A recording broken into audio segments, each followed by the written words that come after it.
ఉంది. ప్రభాస్ గారిది అన్న సలారే. ప్రభాస్ గారిది నా తొడలా ఉంది భయ్య. చెయ్యి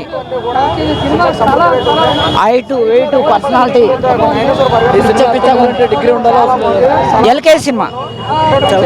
ఎల్కేజీ సినిమా ఎవరికైనా అర్థమవుతుంది భయ్య. చాలా బ్రహ్మాండంగా ఉంది. Super cinema. మదర్ సెంటిమెంట్ ఉంది. మదర్ సెంటిమెంట్ ఉంది. జగపతి బాబు బాగుంది. పృథ్వీరాజ్ ప్రభాస్ మధ్య చాలా బ్రహ్మాండంగా ఉంది. చెప్పండి ఇంకా సినిమా ఏమేమి నచ్చింది? ఫైట్స్ నచ్చినాయి. ఫ్రెండ్షిప్ చేస్తారు, మోసం చేస్తారు. ఆ కంటెంట్ ఉంది. చాలా హీరోయిన్ ఉంది కానీ అంత ప్రాధాన్యత ఇవ్వలేదు. స్టోరీకి ప్రాధాన్యత ఇచ్చారు. అందుకనే ఈరోజు ఆ స్థాయిలో ఉంది సినిమా. చాలా బ్రహ్మాండంగా ఉంది.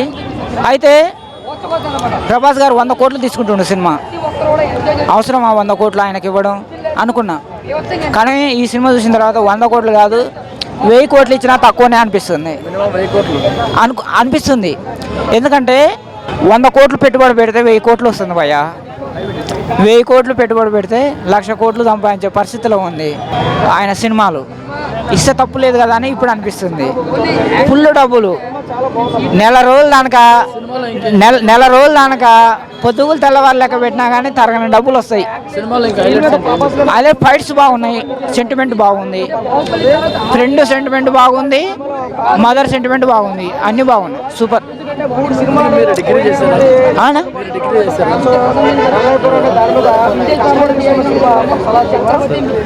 కూలిబిడ్డ మాది నల్లగొండ జిల్లా మిర్యాలగూడ గ్రామ తడకమల్ల. నా ఒరిజినల్ పేరు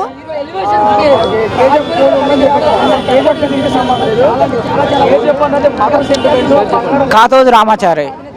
నల్లగొండ జిల్లా మిర్యాలగూడ మండలం గ్రామ తడకమల్ల. మా అమ్మ కూలి పని చేస్తుంది, మా నాన్న కూలి పని చేస్తాడు, నేను కూడా కూలి పని చేసేది. ఎన్ని రోజులు ఆస్తి లేదు, అంతస్తు లేవు, బిల్డింగ్ లేవు, ఇల్లు లేదు, పొలం లేదు. ఎన్ని రోజులు ఈ కూలి బతుకులు.